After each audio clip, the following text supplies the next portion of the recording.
Cool. Well, we're at like 35 after the hour. What do you think? You want to get it started? Yeah, let's do it. Cool. All right, everyone. Well, I'm super excited because we know most of the people in here, which is pretty cool. But welcome to Master Your Portfolio, or Master Your Game Art Portfolio.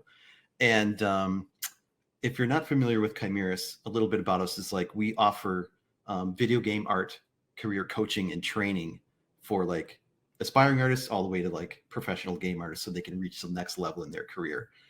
And like the purpose of this live stream is that, we found as hiring directors inside of a game studio, one of our biggest like concerns, but also disconnects is us artists and potential artists. There's a knowledge gap of like how to go from being an artist and presenting yourself to getting an art job or a game art job and like curating your portfolio and your resume and bringing all these things together into like a cohesive package that when you're hiring, you make an impact on people like us or other hiring directors inside of the game studios. So Roger and I have both been doing this for almost like 2 decades, different game studios, building different art teams. And we're always looking for artists or know people who are looking for artists. And like one of the biggest shortcomings we have found is that artists don't know how to like package up themselves and put their best self forward to make an impact on these hiring things. So Roger, I don't know if you have anything to add to that. No, that's true. And I think it's not necessarily something that like right out of school, they kind of like teach you. They always talk about the portfolio portion of it. And that is a huge portion of it. But I think what they might fail to mention is just before you get to the portfolio, that's not what you like send off first. Like you have a lot of other steps that lead up to before you have the opportunity to show the portfolio. And those steps can really like make an impact for folks in taking you in or, getting your foot in the door. And I think a lot of what we're going to talk about and a lot of what we are focused on is allowing for that to happen. Like you as a viewer will start to learn like some of the process that we do, and then you'll be like, oh, okay, this is why this will help me get into the door or me recognize or get through that system quicker. Yep. And so we have a little bit of a presentation for you. And then at the end of this, we'll have like a Q&A session where we could just kind of talk about everything that you are curious about. So we just ask that save the questions for after the presentation, and then we'll go from there. So we also have some polls for you to get some engagement, and let's just kind of move on to the next slide here. So who are we? So some of you know us, some of you don't. But for those of you who are new, like I'm Dave Pasciuto. I am the founder of Chimirus, and I've also been working in the film and video game industry and advertising industry for almost 30 years now, working on kind of just about everything. I've worked on Marvel games. I've worked on Ninja Turtle games with Roger. I've worked on sports games pretty much for every publisher around Tony Hawk games. We kind of, I guess, basically we're dating ourselves because we're old and we've worked on a lot of things. But yeah, and so now one thing that helps me feel good is just to give back to the community, because at one point I was in all of your shoes and growing in my career and growing as an artist, and I want to give back and help people to get to the level that they want to be at and get into the jobs that they want to be at, because everybody's super talented and have a lot of passion to bring to it. And I think that's always a valuable like commodity in this industry. So I'll turn it over to Roger now. Yeah, I'm Roger. You guys, a handful of you guys know me already. I met you guys through different parts of my career. Spent some time at Columbia teaching, and I think that's along with the game career portion of this. And I've been in industry not as long as Dave, but pretty long as well. And again, touched a ton of different types of games. But being in the industry early in my career, I kind of look back at it and honestly feel that like if I had the opportunity to speak with someone to kind of talk me through like what's the best way to get my foot in the door or what are folks looking for, it would have been great. But like the industry and the availability of information back then was a little bit limited. So I feel like this is a great opportunity for us to kind of like spread some of that knowledge. And honestly, like I think Dave and I had seen like through the traditional educational system how they kind of get you ready to work to some degree within industry, but they lack a little bit of that touch on how to get you noticed and make sure that, like, you know, even if your work is seen, and it could be great work, it's just how do you stay remembered? What are like the little tidbits that can get you a little bit further than the other person? And I think there's, you know, I think Dave and I have talked about this in previous presentations before, but like we're in a time where like digital content for games and digital art is like, it's like exploding. It's like, I'm sure you guys have noticed like how quickly you scroll through feeds, how quickly you kind of ingest data. It was a lot different like even 10 years ago. And now we're in an age of there's like high demand for skill sets like this. And, you know, honestly, our goal is to try to give back to the community and prepare folks that are willing to listen to us, like the best way to kind of do this. So. Yeah. And just to add to that, it's like, because there is this explosion, there are so many opportunities. There's also that many more candidates now too. And at least when Roger and I started out, like the industry was very different. So it's like back then, it's like if you turned a computer on, or like you had experience, you know, now it's like there's multiple people with lots of different skill sets that you need to bring to the table. And so it's about preparing yourself the right way to make that impact. So, and that's kind of the reason why we did Master Your Game Art Portfolio, this live stream, and just to talk about this more in depth and then get into your Q&A so we can answer all of your questions. So let's just move on to the next slide. Now, who is this for? Basically, it's kind of, if you're interested in the game industry, whether you're an aspiring graduate or you're beginning in your career or you're a career changer, so that's like one kind of avenue of people who this is for. There's also like the trained artist who you have some skills, but you haven't quite landed that job that you want, or you're not quite there yet, or industry professionals that are basically getting to the next level in their career. You could be working at a job already and you're looking for jobs to advance your career, basically. So we're really curious about where you are in your job hunt right now or in your career. So Roger has a poll for you that he's going to post. It'd be awesome if you could answer it so we can kind of figure out a little bit about where you're at in your career or your job hunt.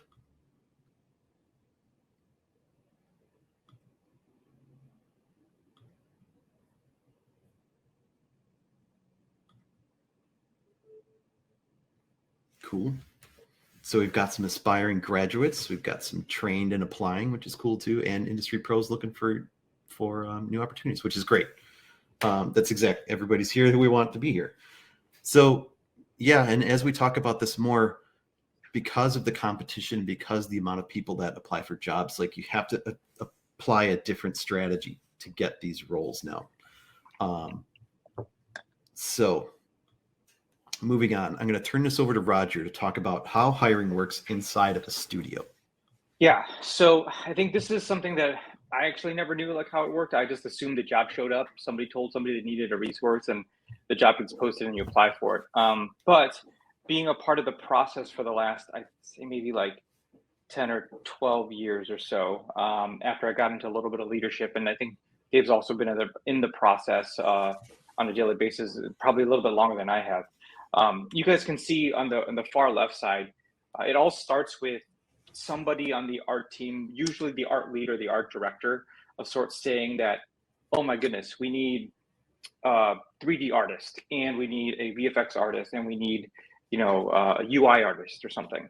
And that need is actually typically brought up to stakeholders, people in charge of like the operations and deployment, and hey, do we have the availability and funds to do this? And after we get approval for that in the art director role or the art lead role, we have to start building the job description. Like, you know, to some degree, we'll have a template to work with at times. Sometimes we don't. Sometimes it's like a brand new position, you know, that we have to craft a new description for. But we have to take the time out as leads to kind of build this description. And then after you build the description, we send it over to the HR and recruiting department.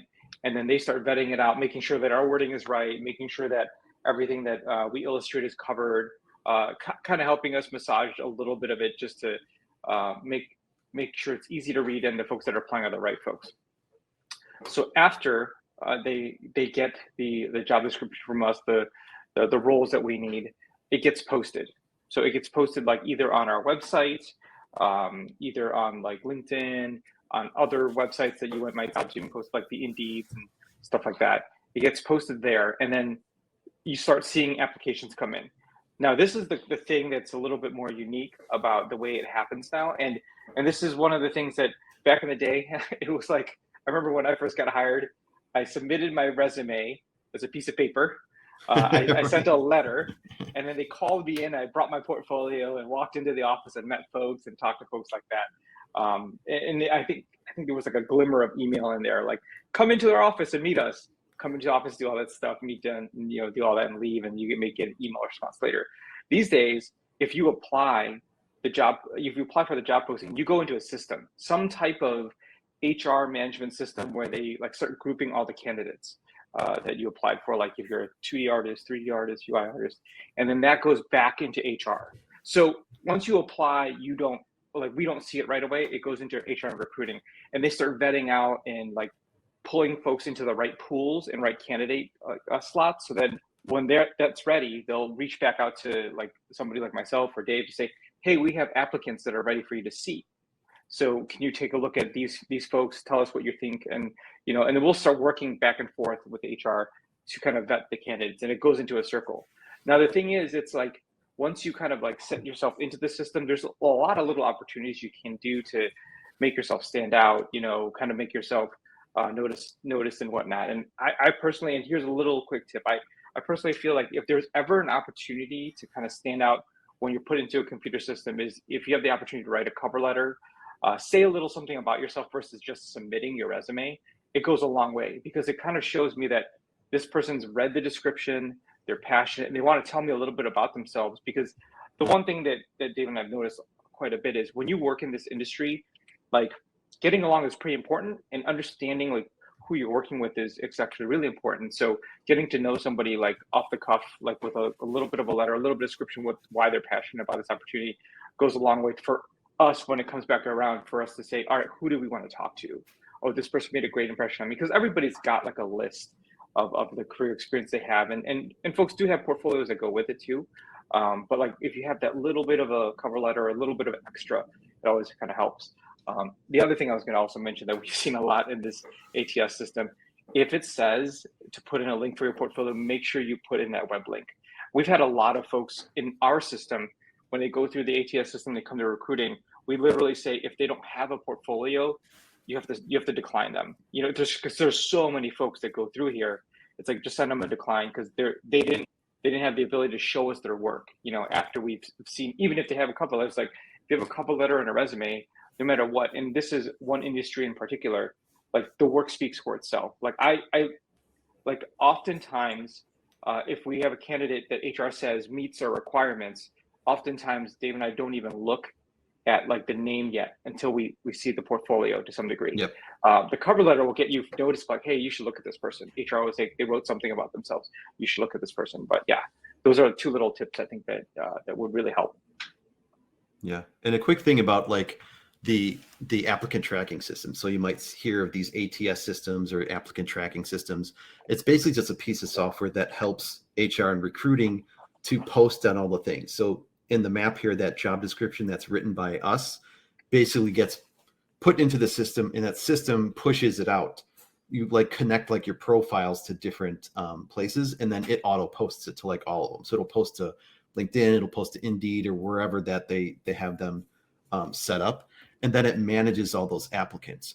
Now, the caveat to those ATS systems is that there's different filter settings that they turn on, and every studio does them differently. So I feel like ours are pretty lenient, like we let things through a lot, but there's people who there's filters where like, if it doesn't include exact verbiage from the job posting, it'll get filtered out. If it doesn't include your web link, it gets filtered out. And you would be surprised that how many people don't include their web link, or it's not clickable, and it just gets tossed out. So it's something to be very, very mindful of, like when you're applying to these things, especially through like websites. Like if your stuff is not buttoned up, it's not even going to get seen. Like no human will even see it. And again, that's based on however they set that up. So because it saves people time, right? So people don't have to comb through every resume just to look like, all right, this person is clearly not a fit. And that's where we'll get into these details a little bit later in the presentation.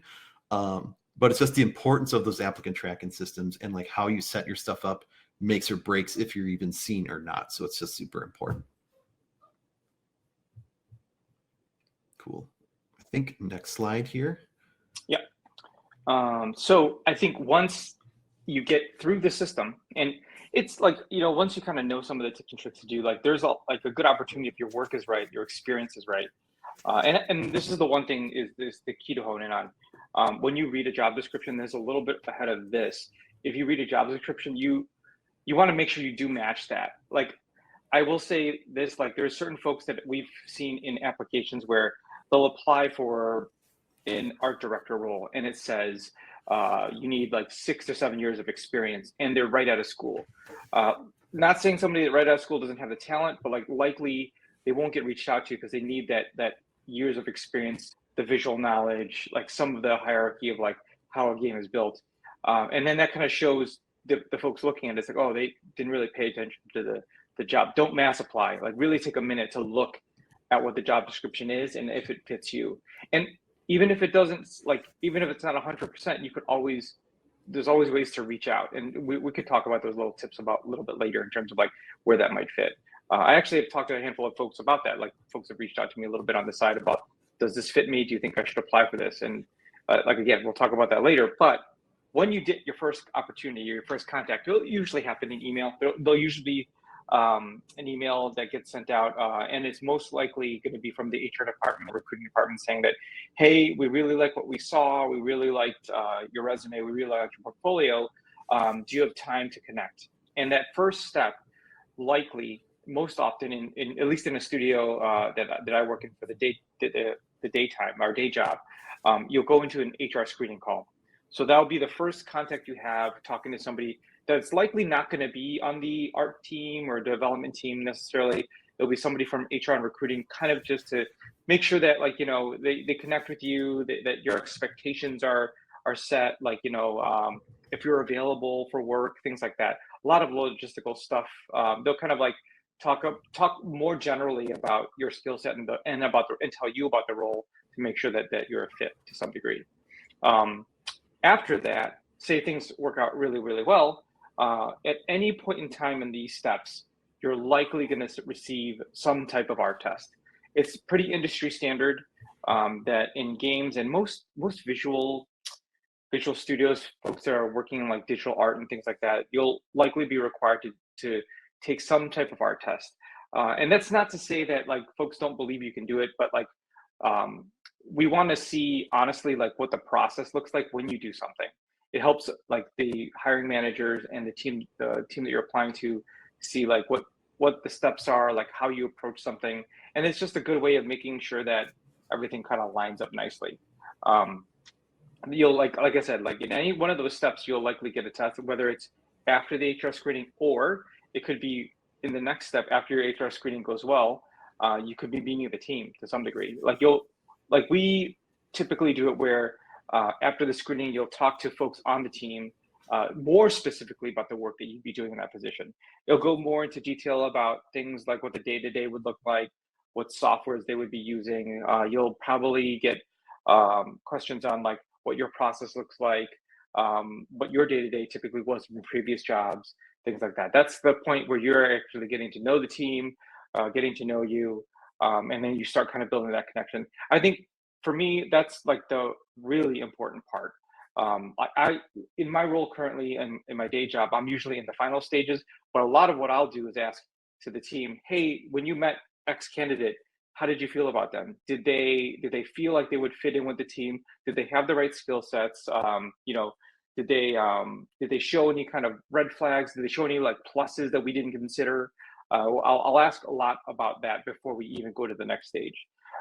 So after that team interview or after that core interview was what I like to call it, if you make it past that, most oftentimes you're probably in the home stretch. I think Dave and I have seen this too. Like once you make it past that mid interview, you're in the home stretch, and you'll go into the final interview where you'd likely talk to somebody like the art director or their lead, the person that actually wrote the job description, to kind of go into more finer details of like potentially as a candidate what your expectations are, what you're looking to do in the next couple years if you had this opportunity, and then also like what other passions you have when it comes into coming into the industry, and they'll often lead into compensation talks as well too. That at that point, you'll get in some type of expectation or some type of conversations about like what you would expect, what type of role it would be, and then after that was verbally communicated, if that all goes well, at the final step, you'll likely get a offer. It's most likely going to be, hey, we're going to send you an email. This is going to be your official offer. And then after that, I think folks typically don't know this, but that is also a negotiating stage. There's like in all these steps, there's a little bit of negotiating happening, but near that final step, that's also where you can start negotiating. Now, when all this is happening, this is not all going to happen at once. This is likely going to happen over a span of a couple weeks, maybe, even 3, just depending on like the timing. Sometimes it goes fast, but like or longer. or longer. I've seen in my experience, I've seen folks get hired in a week when the need was really, really hot, and I've seen folks get brought in within the month. But it's just depending on the need, the urgency, the availability of folks kind of lining up for the interviews. Now, in between all these stages, you have great opportunity as a candidate to show that you have interest, to kind of continue to keep temperature on where things are, and to also kind of make sure you're still on the map. So at the very top, that's why I have these follow-up emails. It's always really great to receive an email, even though like I understand like folks do it like maybe from a template to some degree, but the fact that they know that they want to reach out and make sure that they're recognized shows me that they're very interested. But like there's opportunities after the HR screening to reach out to the person that you talk to and just say thank you. If you meant to go to the second interview, remember who you talked to, by the way. Remember the folks that you talk to, write down their names. And if you don't have direct contact with them, you'll likely say to the person you were in contact with, hey, can you please let so-and-so know it was great to talk to them? Continue that follow-up email, show them that you have interest. And when it gets to the final stages, this is also the opportunity where we see folks like they might have other opportunities, they let us know. So it could kind of also help, kind of speed up the process. But that's also a nice opportunity to kind of like, again, stay on the map. Because likely when we're talking to a person for a potential role, we're talking to multiple people. Like it's going to be, for the same role, maybe 3 interviews happening in the same week or weeks going through. So the more you follow up, the more you kind of like keep in contact. And I'm not saying like you have to write an email every single day, but like an email after you talk to somebody, and then if there's like a handful of time that passes, just shooting out a email to kind of let them know you're still interested never hurts. It's always going to be really nice to kind of receive that. It's always going to be, as a hiring manager, really good to know that this person is continuing to follow up, and they'll probably likely do that when they, if they get the opportunity, they'll follow up with the things they do, and that's a lot of what characteristics that like most often we look for. Yeah, for sure. Couple 2 points just to bounce off Roger. So first of all, art tests. So art tests they're not intended to be insulting. They're not intended to be like distrustful or anything like that. You have to think of it from the perspective of a studio.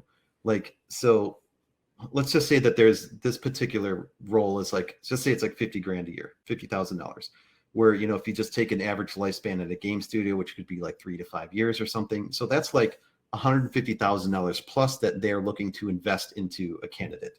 And you, on the other side, you want that money. So you want to get that money.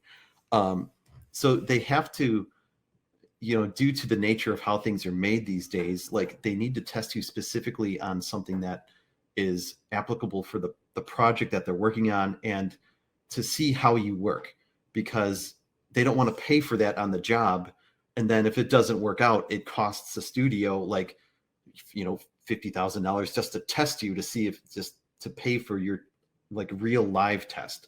And then it doesn't work out, then it's like a bunch of more people's time, because like in a studio, it's everybody's time, right? It's not just, oh, you need to hire someone. It's like for Roger and I to be in an interview for an hour, like there is a dollar amount on that. and include HR in that. There's a dollar amount. So to hire somebody with a collective team over, 3, 4, 5 interviews and the time to do that, like that's a large amount of money. And this is all like happening behind the scenes of how that works. So tests are just, like it's an opportunity for you to show how you work and like, hey, I want to earn this $150,000 or whatever it is over 3 years. So I need to put my best foot forward to like do the best that I can on this test to get that job. Because if you're not doing it, some other candidate is going to do it and get that job. Like that's the thing is like, and there's been talk of like people getting insulted by tests and like throwing stuff on Twitter and all this thing. And it's like, it's not like that. It could be a liability, if it's not handled the right way. And the other part too is, when it comes to like the follow-ups and stuff, like the squeaky wheel gets the grease. So like by following up, like we recognize, oh, this person's really hungry. They want this job. And so like you're getting more of like our attention during the day, like when we're looking at people, rather than people are like, all right, I'll just sit and wait. And we don't know what happens with them. We're like, oh, but in the meantime, so-and-so is emailing us like, hey, this person really wants it. And then we recognize that. So again, it's like all these little things that add up to making an impact on us in our day. The other part of this hiring process is like, we're not just sitting around waiting for applicants or hiring. Like we're doing our daily jobs, which is not hiring. Hiring is just like one more thing on our list to do. So we're doing our day jobs, we're art directing, we're like working with the team, like there's all sorts of things happening. And that's one more thing. So that's why hiring takes a long time. Too, because it's like, well, we might schedule an interview. It's like, oh, well, Roger's out today. He's out PTO. So we need to wait again. So there's lots of things in flux that cause the interview process to be longer. It's not just we're ignoring you, or if you don't hear back, it's like you didn't get the job. It's just, there's a lot of moving pieces like in this process. So it's just something to consider. So when you're applying, like stay hopeful and just remember, like they're busy too. We're not like just ignoring you. If the fit is right, then it will happen faster. If the fit is not, then it's like, okay, it's time to just like move on to the next thing. So yeah. To kind of like even add to that a little bit. In my day job, I'm an art director at a game studio. So that's like, running a project, art directing a project, but also running a team. I took an art test for this opportunity. I would say, I think, and I wasn't offended actually. I took one too. Yeah, I've think taken a bunch of art tests. Dave took one as well. I was actually super excited because it was like, oh, you want to know how I'm going to do on this? I'll show you how I'm going to do. Because I really wanted the opportunity, and I really wanted to make sure that it was the right fit. Because like I'm going to project what I'm going to put out there, and I need to know that when I get in there, that it's going to work out for the both of us. Because you want to kind of be at a place for a little while. You want to make sure that like everything kind of connects. So I would say maybe 70% of the jobs that I've had have come with an art test. Yep. And I've taken art tests. I've done art tests and didn't get the job. It's just how it goes. I don't think anybody has rocked every single job that they ever applied for. No. Like not at all. that's just how it goes. Yeah. So let's dive into the numbers game. So, like as you can see on the slide, there's like tons of applications that folks go through. So each position has like 100+ applicants. Like I think, and I think like certain positions have even more than that. 98% of the applicants don't get hired. And I'll be honest, some of those 98% have great work, like great portfolios, really stunning. But it's not 100% just about that. There's all these little steps that kind of go into to make sure that the fit is right. Over 50% of the resumes you don't even get seen if they're not like Dave was kind of saying before, if they're not formatted right, if there's no clickable link, if some of the wording is off. Only 2% of the candidates really get a callback. And that's not to say that folks don't deserve more callbacks. It's just that the industry moves really fast. So, what we're trying to do is give you the right segment and of opportunity and position yourself to the point where like you'll always get noticed. That's the whole goal of like what we want to try to do with this. And only honestly for the position, only one person gets hired. There are some times where like there's two folks that like we'd like for a position and we'll hire one. And if there's another opportunity in the future, we'll consider the second one. but that is a little bit more rare. But again, that's one of those things where there's a lot of folks applying for these opportunities, and there's all these little things that you can do to stand out. And like, hopefully at the very end of this conversation, you guys will have an idea of like what that would be for you.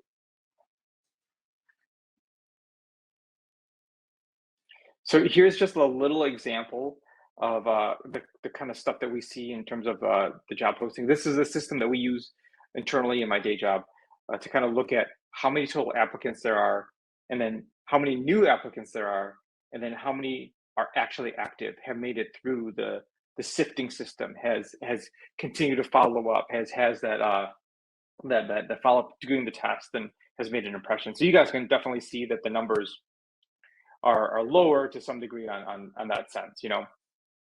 It's it's it's one of those things where, like we were saying before, all the little things will kind of get you forward. Like all the little things that, like, that will put you on the map, will accumulate to this to get you into the final rounds. Dave, did you have anything you wanted to add to this? Yeah, I mean, you could just like look at the numbers there, where it's just like how many people apply. And the thing is, one thing that is useful too, like when you're looking for jobs, is like when the job was posted and how long it's been open. And LinkedIn gives you things like how many applicants on it and stuff. And LinkedIn actually has, I think, like a bonus service. Like if you sign up, it's like $30 a month that gives you like additional data that'll tell you like, hey, 10 people applied for this. It's been open for, a month or whatever. And so some of those things too, it's like if it's open too long, it's almost like they already found someone and are probably moving forward with it. There's also lots of things that legally, if there's a new position, companies have to post it, but they might already have somebody intended for it internally that they're going to move into that role too. So there's lots of different things that are at play with job postings and with like the numbers as well. But character art is like a huge one. It's like if you put up anything character, there's like it's like gangbusters. Yeah. Everybody wants a character job. And that's the thing, is like that's what you have to sift through. And this is why we want to kind of help arm you with the best details and like criteria to make an impact with like your portfolio and for these types of jobs. So this takes us to kind of the things that we see the most often that derail us from our job of like hiring you and like making it easy for us to hire you, because like not everybody does this. So just to go through these really quick, this is about resumes. So these are 6 sabotaging resume practices, which I have seen over and over and over again. So the first one is no relevance to the job posting. So this comes down to like, I think artists thrash a lot and they need a job, or they're graduating like, I need to find a job. And there's like something opens up in the game world, like I need a character artist. They're like, cool, I maybe messed around with one character, I'm applying for that job. Or they've done some environment art and they did a concept once of a character, they apply for that character art job. So this job posting is very specific. And like Roger said before, it's like pay attention to the posting. Like that gives you everything that you need. So at that point, it's like, if we're looking for an environment artist, we're expecting to see portfolios with environment art in them. Not that you did storyboards, or not that you did some motion design, or that you are a character artist or anything else. It's like we're looking for the stuff that's in the posting. So relevance to the job posting. The other, because we get everything. And it's like, well, and we just toss you out. We're just like, this is not what we're looking for. We're looking for an environment artist. We're looking for props and environments, and that's what we expect to see. If you're not showing us that, then I'm sorry, like somebody else is going to show us that. So the same thing with like, another one is no clickable website URL. As we mentioned before, ATS systems, some of them just throw your resume right out if you don't have a portfolio URL included. And in your resume, it needs to be at the top and clickable. Like we should be able to click on it in one button. Like the first thing we see, here's your name, here's what you do, click on the portfolio, because that's what we're interested in. That is the gateway to us, to buying us time to look at you further. So we look at your portfolio and be like, oh, okay, is it relevant? Yes, I'm looking for art environment artist. Cool. They're showing me environment art. Okay, cool. Like you retain my interest for another 10 seconds. Start looking at the art. Okay, looks like there's some potential here. And there's rating systems too. Like in these systems, like there's 1 star, there's like no stars, or there's like 5 stars. And rarely do anybody ever gets a 5 star. But it's like usually there's like a 3-ish or something, 3 or 4, and where they're like a good candidate, and then you flag them and they get flagged, and then that circles back to us, like actually we're the ones that flag them. We'll be like, oh, this person's like a 3 or 4, and then that notifies HR and recruiting, be like, okay, cool, let's reach out to them for a screening call. So the third one is information as images. So again, like your email, your URL, your portfolio stuff, like artists like to get creative and build imagery and make graphics and like shove them into the resume. ATS throws it out. It can't read anything. So it doesn't have any information. It gets thrown out. So don't include any of that stuff. Another one is like skills as graphics bars. And that's always a funny one where it's like you see like Maya and it's like, oh, I have an 85% bar. And it's like, what does that mean? Like Maya's so vast, it doesn't, like nobody knows Maya 85%. You can't measure that. And it's kind of a waste of space on your resume. And also the ATS system can't track it and kind of tosses it. So it also kind of shows you like the folks like, and I've talked about this a little bit with other folks, and I think I did skills bars like, well, I'm like, oh, this is a bad idea for myself. It's like, wait, does this mean that I'm not as good at that as I am at this? So you don't want to like, you don't want to say that like you're good at this but not at that. Like you're 50% at one thing, you're 85% at another thing. So like that skills bar thing, I would definitely stay away from for sure. Yeah. Yeah, it's just it's an abstract and you can't measure it, and then you compare yourself in a weird way and it doesn't mean anything. It's like it also shows like where you are as applying to, because it's kind of a more novice thing to put in your resume, like, oh, I'm going to make these cool graphics that are going to get me a job, and that's not usually the case. So another one is language that's not like measurable. So like in your resume, it's like everybody has worked and done a lot of things in their career, whether it's at school or not, but it's like turning that into like measurable language that sounds good, like accomplishments, versus like, I worked on this, like, oh, I worked on this. And it's like, well, what did you do? Like saying something like, I worked on this game and made props, and you get all sorts of stuff like that, versus like, I was the environment artist on this student project and created 20 interactable props. But like that sounds so much better, and you're like, oh, cool, they made 20 props, like that kind of thing, where you just want to be descriptive in that. You want to make it sound like an accomplishment. So when you're applying and we're reading through the resume, it's making an impact. It sounds like, oh, they did a lot of stuff, versus like, I just worked on this, I collaborated with that person. It's like, well, you have to do that on everything. So that's not special in any means. And this is all about like making an impact, sounding special, sounding like you achieved a lot, you accomplished a lot. And then the last one is like broken links. I don't know how many times I have like clicked on your resume, not yours, but like anybody's resume, and it goes to a broken website, or they typed it in wrong, or I had to like manually look it up. And it's like, once it's that, it's like, if you're not engaged enough in your own presentation to apply for a job to make sure your website link is not working, then you're not, I don't even want to say it, but it's like, we hire problem solvers. Like if you can't figure out how to like link up your resume, like how are you going to work on a game? Like, there's a lot of, so it's like, make sure your links are working, like be thorough, because in a game development, you need to be super thorough. There's a lot of moving pieces and there's a lot of things, a lot of communication. So I'll let Roger talk a little bit more here. So. Yeah, I feel like in that sense, it's like,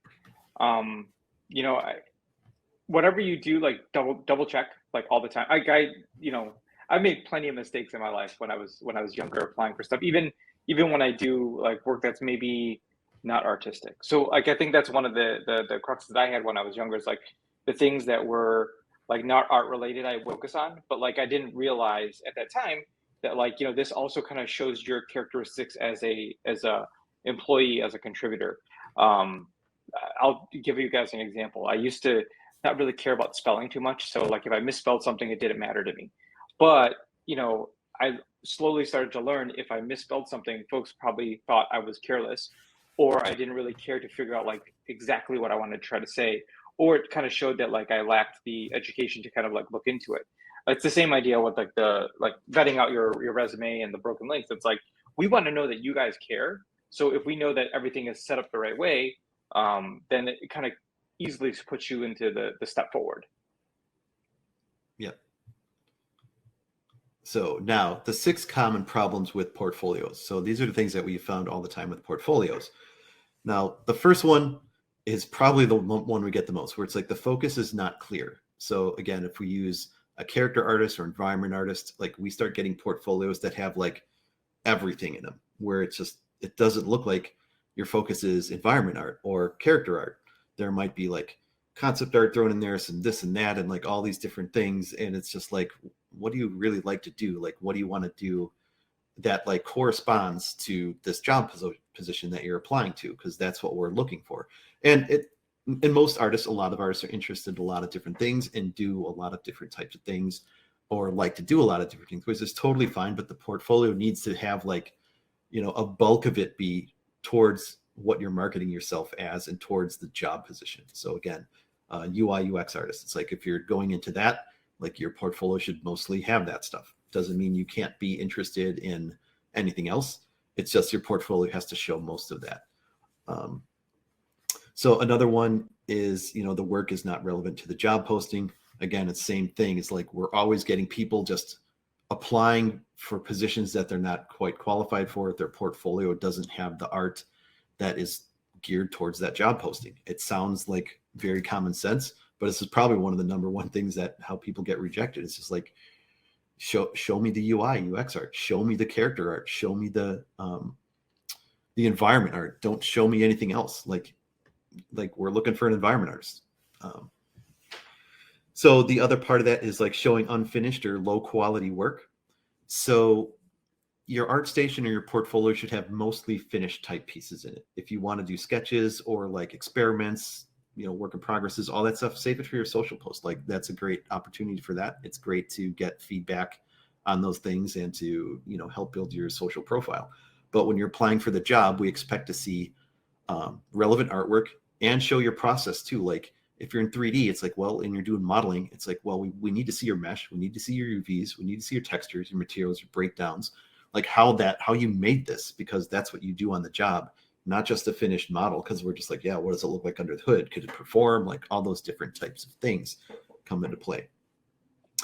So then we have, your image presentation. It's like the grid, when you first open up the website, makes an impact on us. It's like if we just see a bunch of unfinished things or little thumbnails that are like just kind of like gray or all black or something where it's just like, it doesn't look interesting to look or dive deeper into. So a lot of that, what we do in like the Master Your Portfolio class is like rebuilding your grid and recurating your portfolio and finding those and making an impact. So when you open it, people are like, oh, cool, let me look further into this. And then that kind of was what I was saying before. The last one is doesn't show your process. Like we have to see process with this stuff, whether it's, for a 3D asset or for it's a UI UX asset or whatever. How did you arrive at the final thing? Because that's what we're curious about. Like, do you actually know how to make the things or just make a thing? Yeah. Yeah. Anything to add there, Roger? Yeah, I think the process part is actually like how you would like to arrange it. And I think Dave is correct. Like the first thing you want to see is like the impression, like the first few tiles or the first 6 tiles or 9 tiles you want to see are like the impactful work. What ends up happening is when we look at work that we enjoy, we click into that tile, and in that tile is where you can start showing us the process, showing us like the steps that you took to get there. And that kind of like pulls the curtain back a little bit, and that kind of shows us, oh wow, this individual is very mindful of poly count, very mindful of UV layout, very mindful of this type of sculpting and things like that. So that's the opportunity to so all the work that leads up to that final piece is not lost. You'll still use it in your portfolio, but like catch our eye with the finished piece, and then tell us the story as we kind of look deeper into your work. Yep, that's the key with that stuff. Yeah, so it looks like according to the poll, like everybody's kind of done some of this, which is good. I'm guilty of it too. Like until I learned, like I did the same things. So there's nothing wrong with that. This is why we're having this, is to like let you know like how to change things, how to change your strategy to increase your chances and make more of an impact next time around. So like how does all this like play into like what we're doing here and Master Your Portfolio? And so Chimirus has like a proprietary care system. And basically what that comes down to is 4 things, CARE, of how you can make more of an impact on people hiring like us. And the first one is C, which is like consider busy directors who are hiring. Like Studio Life, we're super busy. Things are happening really fast. Hiring is another log on the fire of every day. We have to get through, as you saw the numbers, 100 of them, which we probably won't. We'll get through like maybe 30 or 50 of them. So you want to make this like fast and clear impact. So it's like, are you showing me what the job position is looking for? Is it one-to-one? Like, hey, environment artist, environment position, the portfolio matches, that kind of thing. And is your grid interesting enough and make an impact where we look at it like, oh, cool. Okay, cool. I want to dig in here and let me look some more. So that goes down to A, which is artwork first. So again, having that portfolio link at the top, we can click and get into your artwork as fast as possible. So this is what you're getting hired for. Not only what you're getting hired for, but it's what compels us to dig deeper into your profile. So that art is the gateway for like what we want to see and what we're expecting to see. So R is like relevance. So show relevant artwork that's one-to-one to the job posting. So that might be recurating your portfolio. It might be doing new portfolio work. Lots of different options there. So the last one is E, for easy. Like make it easy for us to hire you. So have your resume be accessible, have your resume be clear, your website be clear, everything just kind of buttoned up. So when we go and we have this experience, we can get to everything very quickly and we can contact you quickly. There's people who leave out their email addresses, and like you would think this like it's just that easy, but it's not. Like people forget stuff all the time. So like make it easy for us to get a hold of you in like one click. Look at your art in one click. Make an impact as fast as you can. Like even in cover letters, like make an impact fast. Like say fun things. Like we're a game company. Like we do fun things. You know, like talking about wacky stuff is compelling when we start reading. Like, oh, that sounds fun. The things we also see a lot like is like cookie cutter stuff where it's like I am a great fit for this role because I do X, Y, and Z, and this. It's like, okay, cool. Anything that is different than that and is more colorful is going to have more an impact on that, you know. So, and that's kind of what we do with like Master Your Portfolio, the actual class. Like this is a segue to part of our class where we dive deep into that, and we'll go over that a little bit later. I don't know, Roger, if you have anything to add to this before we jump into our Q&A session, but no, I think the thing is like the one thing we want you guys to know is like there's a lot of hurdles that you kind of come into when you're starting to apply for a job, but they're all hurdleable. I don't know if that's a word, but you're all able to hurdle them. Like it's like with a little bit of guidance and a little bit of thought and honestly taking your time a little bit to kind of do certain things will allow you to kind of like leap that hurdle, and this is a thing that like, is it might feel like a long journey, but kind of when you get there, it's going to be so rewarding. Like there's been many times where like I've applied for opportunities that, kind of felt like I really wanted and I never got, which is okay. Because everything that happens after that kind of builds me up for the next opportunity, So like, as you kind of take all these little skills and little tips and kind of apply them, you're going to start noticing like a quicker reaction, folks kind of responding quicker, things of that nature. It's going to be very, very noticeable. Yep. Awesome. Cool. All right. Well, now this is like, an open QA. So feel free to like in the chat, drop your questions in and we'll do our best to answer everything. And yeah, does anybody have any questions or thoughts or share your struggles or where you're at in your job hunt now? Something that we can give you more insight on or help with.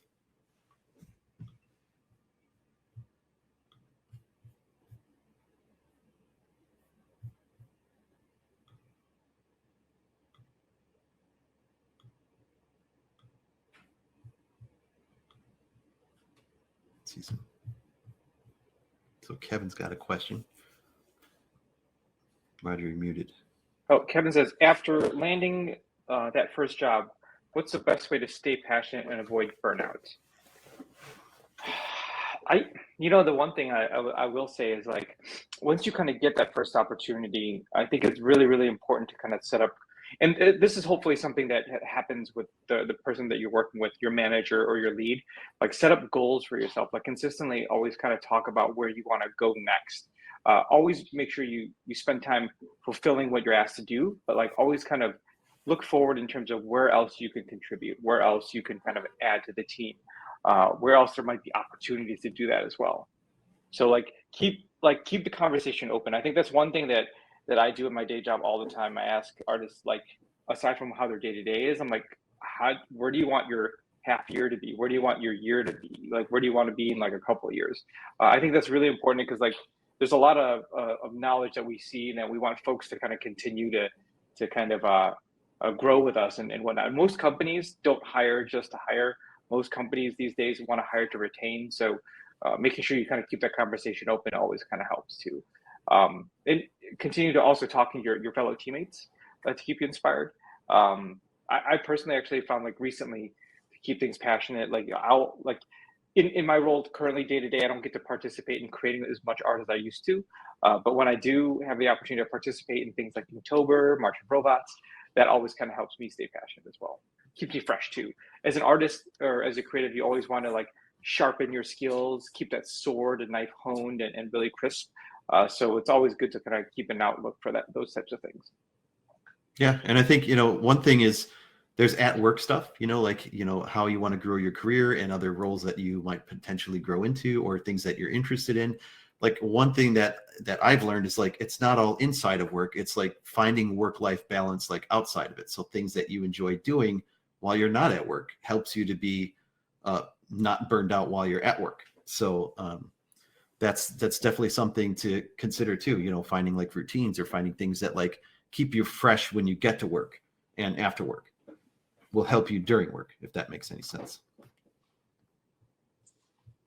Cool. We got another question from... Yeah. So Tatiana asks, are there other red flags for you when you are hiring someone besides the ones related to portfolio?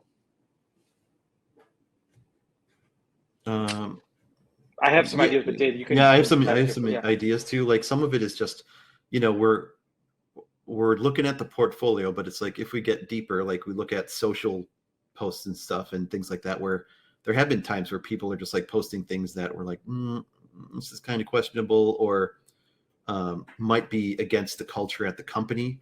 There's definitely been things where people post about like tests or something and they drop names and like that kind of stuff is like, well, that will always follow you. There's been, and some of it's like the content of the portfolio too. Like, some things might be like, well, might be too risque or whatever.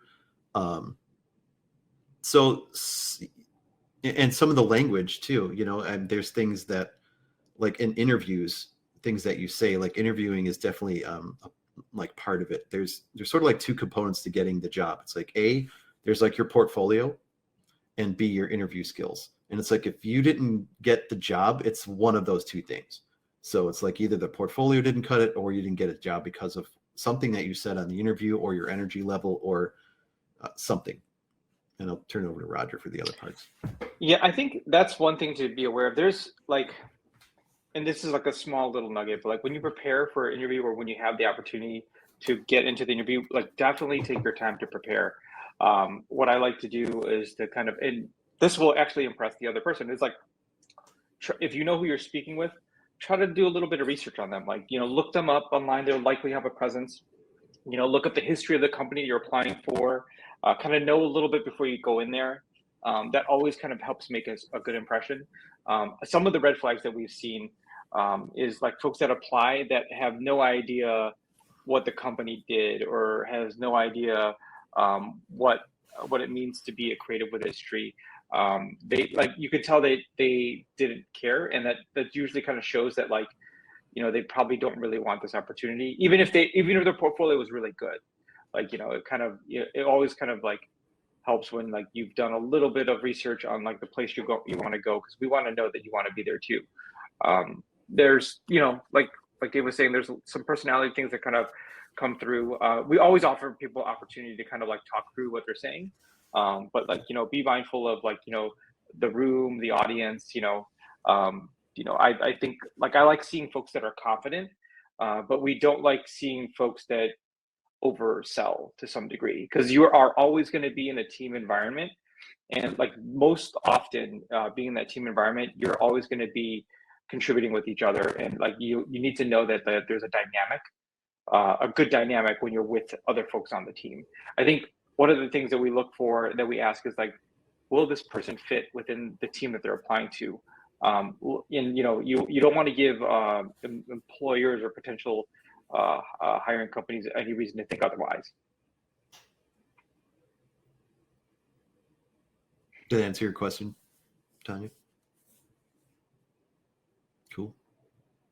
All right, Becca's got a question. Yeah. Do you have any Becca, tips for how to consistently create for your portfolio while balancing a full-time schedule without getting your search burnt out? Yeah, that's kind of the key for everybody who's trying to like get to their next level. I've been there myself. You know, one thing that I've always need help with is, if you're procrastinating, it's because like you're not clear on what you need to do. And if you know what to do, then that's most of the battle. And then from there, it's like setting up some sort of reasonable schedule to get it done. You know, it can't be like, oh, I need to work on this 8 hours a day, every day of the week, because it's not possible. Like things like that are not possible. So it's setting yourself up with success. We're like, okay, I'm going to allocate 5 extra hours per week or 10 hours per week, whatever it might be. And that's what you try to hit. You know, you schedule your time, and that like when you have that moment or that time set up, and you know exactly what to do, then you could make progress and not burn yourself out.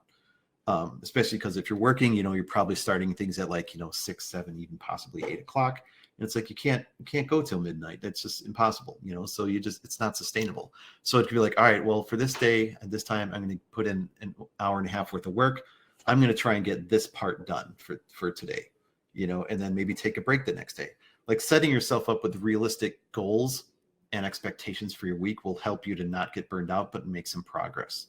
And that's something that we help with our coaching, where we kind of set things up and we meet every week to kind of talk about how to move towards, you know, whatever your end goal is that we define.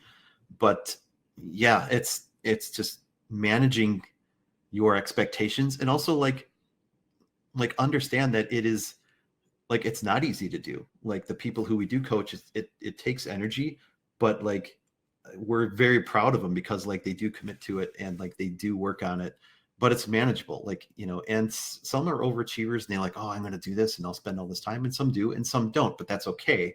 Like it's just about making that progress towards a clear goal and that end result. If that makes sense. Because yeah, there's only so many hours in the day. You only have so much energy, especially at the end of the day. Like there's a whole thing about decision fatigue and how your brain like only can make a certain amount of decisions in a day, and the later in the day you get, the more tired you get. So it's trying to balance those out and like where to spend your energies. But that's something that in our coaching we help you with, is like how to set things up for success. So cool. I think Cameron had a question. He says, have you guys ever thought, some portfolios didn't have enough work on them, even if the few pieces that were there that you were looking, even though there were a few pieces you're looking for? It's hard to know what's enough when older pieces don't compare to the newer ones. I actually kind of feel that, like, I think we talk about this a little bit in the class and whatnot, but if you have 7 to 10 good pieces, like that'll, like, because it pulls up on a web page, you know, like nicely, it grids out nicely. right. Like it's like bam, these 7 to 10 good pieces, you're probably in a really good spot, versus like 30 that are like half finished, you know, kind of stuff that you're not 100% proud of. I would, and like, make the goals achievable. I would definitely kind of start with like, maybe do like, you know, spend time doing like your first 6 and then like, you know, slowly add to it and whatnot. There is also something to be said about going back to work that you've done previously. I've actually seen this in a portfolio that I really enjoyed. Somebody had done previous work that they thought was done, and then in their portfolio they said, I wanted to do this better, so I came back and I reworked it, and showed me like the improvement in the stages and the changes of the decisions that they made. Yeah. That person got got mad props, and I think we ended up hiring them too. So it's one of those kind of balances. I know it's like time and amount, but like in my experience, like 7 to 10 is always better than like 15 okay. 7 to 10 good is better than like 15 to 20 okays. Yeah. Yeah, and that's actually a great point, Roger, that you made about like revisiting old things. Like that is possible, because what's great about that too is like, well, you recognize that it wasn't like that was your ability at that time, and you're like, hey, I have new skills now that I believe I can take this to the next level, and show that like, all right, I took this, I reworked it, and I put a new spin on it. Is a good thing, because things in a game is all revisions anyway. It's just like you revise something until it's considered polished. So yeah, that's always a good thing. And then again, I want to point out the relevance part, where like it's not just about like working on things, like just be like, oh, today I'm going to work on this random thing. It's like, know what job you're going to go after, like whether it's UI stuff or environment art or whatever. It's like, make sure it's something that like the studios are looking for, that you want to apply to, or the job posting that you want to apply to. So it's like, oh, environments, like I need to do props. If props are in those job positions, like you should be doing props and showing those props, like not just making like, well, today I'm going to do a study of crystals. And it's like, okay, that's cool, but do that on your Instagram or something. Like, don't put it in your portfolio. So it's just, yeah, like there's more value in less better pieces than just a lot of things. But again, it has to match like the job posting and what you're applying to. That makes sense. Yeah, and I'll say this: it's like, don't be discouraged to have your other work in your portfolio. But if you are applying, let's say you're applying for as a UI artist somewhere, and say you illustrate characters to some degree, that's great. But like the first thing I want to see is UI art. And once I dig into the UI art, then I'm like, oh, what else can this person do? Then I'll start searching. So like make that first impression and lure them in with those good pieces. And then it's okay to have other things in there, but like like again, make sure it's relevant to what you're attacking first. Yeah, and like what Roger said before, like when you research the company, it's like, well, we're hiring a position that's probably on a game that the company makes. Like, let's just say Iron Galaxy, for example, where there's certain games that are known on our website, and like those, they have examples. So it's like the types of like UI or the types of art like need to fit into those types of games. It's like, or like even like Blizzard, like that's an extreme example, but everybody knows the types of games that Blizzard makes. So if your portfolio just has like lots of cartoony, unicorns and things, like that's not what Blizzard makes. So like it's not a good fit. So your portfolio has to fit with the studio or the job position that it's going for, not just like random things that you feel like making. Cool. Any other questions, anyone, about anything? Thoughts?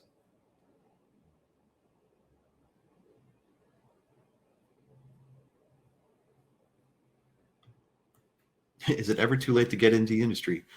No, I don't think so. I mean, in my own experience, like I left the industry for a while. Like I went and worked in games. I worked on movies, and then I worked in advertising for a while, and then I worked in SaaS for a while, and then I came back to games. So I think it's just about having the right portfolio, getting the right relevant stuff together and artwork together and applying. And I don't think it's too late. And I would say I'm probably one of the older people in the gaming industry, because it's a very young industry. I mean, just to be honest, like there's lots of young people in it, younger people, like 40 and under, that kind of thing. So I don't think it's ever too late. I mean, no, it's never too late to do what you want to do. You right. know what I mean? It's like one of those things. I think we have actually two really interesting questions. I'll take the first one. Tatiana says, could you tell me a bit more about art tests in your companies?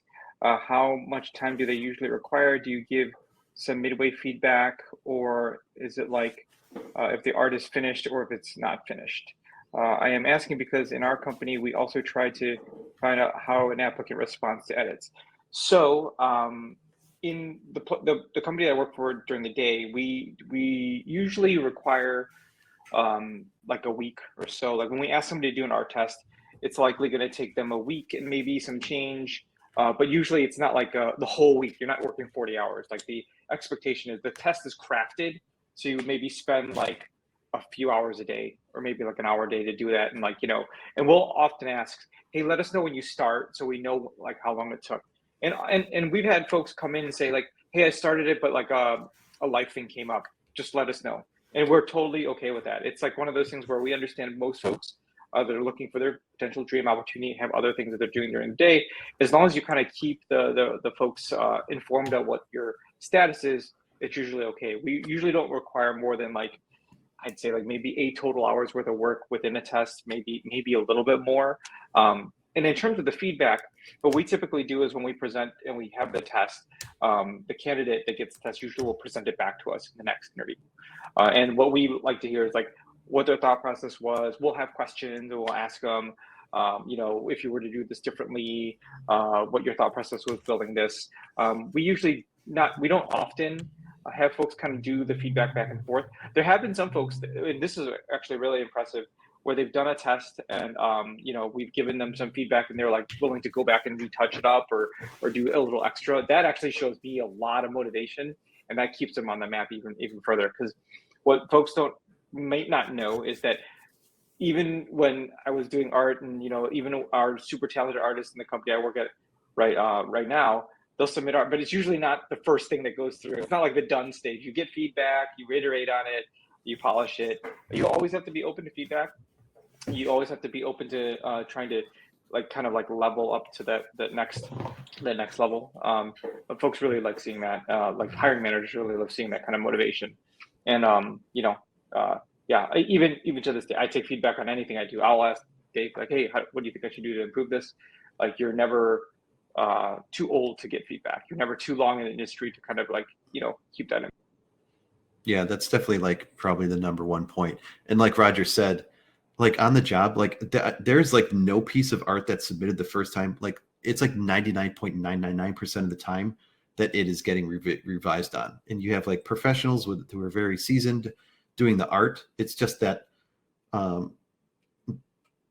like nobody just nails it the first time. Like it's an iterative process that things get refined and then polished. And even if it started out really great, we might have ideas on how to make it even better. Like that is the industry. It's just like every asset gets feedback on until it's done, especially in the concept art world. It's like that stuff, that's where like sketching is definitely like almost like a greater strength, because it's like you need to work fast and loose and do lots of iterations on things before something is colored, because coloring is kind of like the easy part. Designing is like the more challenging part. So yeah, the feedback is definitely a part, because that's what we do on the job. Like we do art, but it's mostly either giving feedback or receiving the feedback to fix whatever it is that we're doing. Even if we're writing documentation or job postings, it's like, hey Roger, here's this job posting, what do you think? It's like, oh, we need to add a part about that. Okay, cool, let me add that. We send it to our creative director. Oh, you need to add this, take this part out. Okay, cool. Send it to HR. Oh, you forgot this part. This is illegal. You can't say this. Like, take this out, and it's like everything is an iterative process that takes feedback, whether it's documentation all the way to in-game art. So, yeah. And yeah, to answer your question a little bit about like in that test process, every studio does it different. So some of them might give you an opportunity to like present something and give feedback on it midway. And again, they're designed because we know that this is on top of your regular job and your life. So it's not like, oh, build this whole world. It's kind of like usually like a little chunk of something, and just to kind of test where you're at and your abilities for that job. And then again, if something comes up, your number one kind of trick, not even a trick, your number one tool is communication. If something comes up, don't disappear. Just say like, hey, something happened. Like, can I get an extra day for this? Or if it was going into the holidays, hey, I'm going to be traveling for this week. Is it possible that, just communicate? And most of the time where everything's cool, we're like, yeah, that's totally fine. So just something to think about. Yeah. And then I think Rebecca asks, is it considered rude to take notes during an interview, or does that make a good impression? I don't mind notes. I actually kind of think that, oh, they're taking notes. They want to remember what we're talking about. They want to figure ways to improve. I personally think it's a plus. I don't think it's rude at all. Yeah, and it's okay to even say that, because we might be interviewing you, and if you seem distracted, we don't know what you're doing. Mm-hmm. We don't necessarily know you're taking notes, but you could just say like, "Hey, is it okay if I take notes?" We're just like, "Oh, cool," because like we know that you are conscious enough to be interested to take those notes, and because you want that information. So I think that's valuable to to either say that, because a lot of times, like if we're down here like taking notes while on this thing, you're like, what are they doing? So you could just say like, hey, is it okay if I take some notes? And they'll be like, yeah, that's cool, because we're taking notes too. So it's a good thing.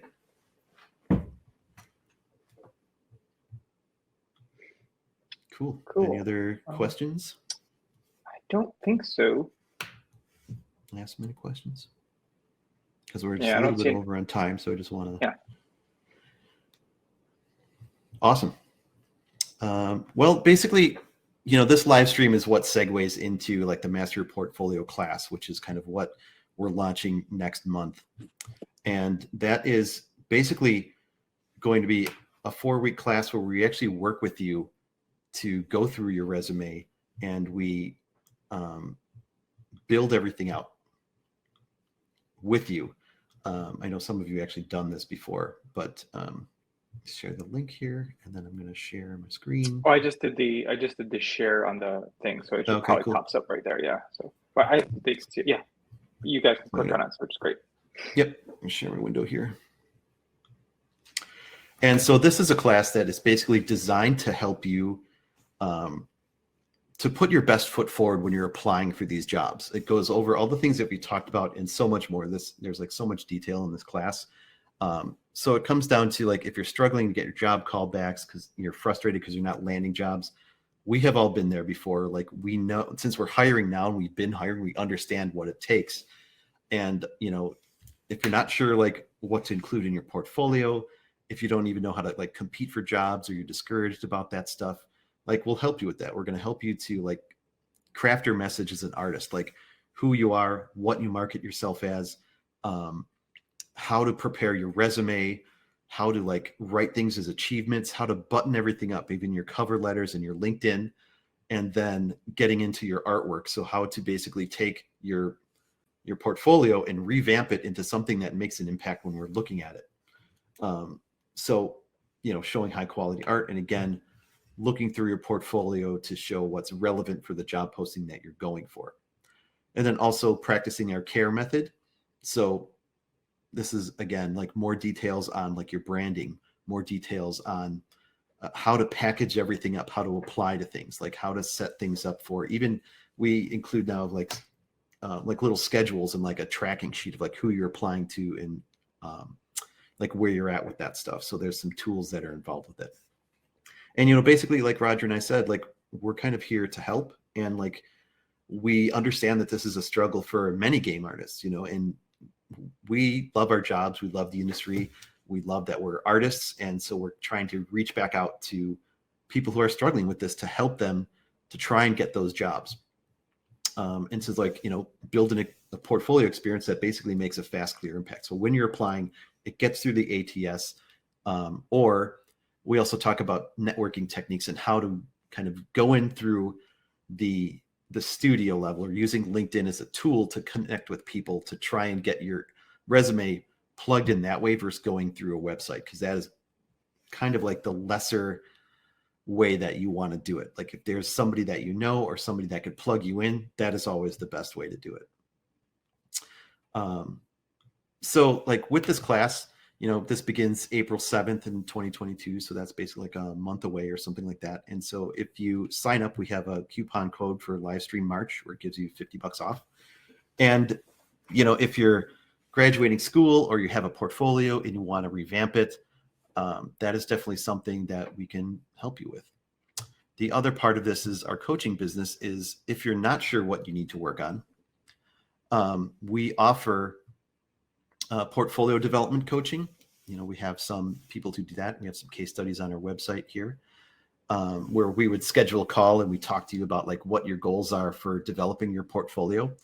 And then we sort of build a custom coaching around that. And we have like a 90-day portfolio plan, which basically over the next 90 days, we focus on projects for you to do specifically to get done to basically make an impact on your portfolio. We also have like a career plan that helps you like design like what you want to go after in your career and how to set that up and go for it. So we have, we're a resource for you. We do a lot of different things here. But our main thing is like, we want to get people to get your dream job. Like, we're kind of doing that stuff, but we want you all to have your dream job too, or to move to the next level in your career, because, your career is constantly transitioning. Like you're moving through your career, you're moving up in the world, or you're leaving school and getting your first job. Or like you've been trying to find a job and like just things are not plugging in as they should be. Like that's all stuff that we can help with. So we're a resource. So definitely we encourage you to all reach out. And, it's an opportunity for us to give back. It's an opportunity for us to get to know you better and potentially help you on your career journey. So, but we thank you all for showing up to this. We thank you all for joining and participating. It's been awesome. It's great to see you all again. Some of you who we have been working with before. And for those of you who are new, welcome, reach out, we're here to help. But that's all that we have for you tonight. And yeah, we'll talk to you all soon. Yeah. Roger, anything to say? Like I said, it's like, Dave kind of summed it up really nicely, but like, there's a lot of opportunity to kind of like just line things up. I like, we both feel like there's not many places to kind of help you kind of connect this final dot. And like, I felt like I've missed many times in my career, and I'm like, want to make it a point to make sure the folks coming in, especially talented folks like yourselves. And again, I know like a handful of you guys on this call, and you guys had great work and stuff and produced really great stuff. If there's an opportunity to kind of like just get that next step or get to that one space forward, we would really love to help you get there. Kind of giving back to the community has always been kind of Chimirus' MO. And I think that's always going to be the heart of what we want to do. Awesome. Well played. Well, cool. Well, great. Thanks everyone again. Please reach out. We'd love to hear from you, but have a great night. And yeah, we'll see you all soon. Bye. Take care.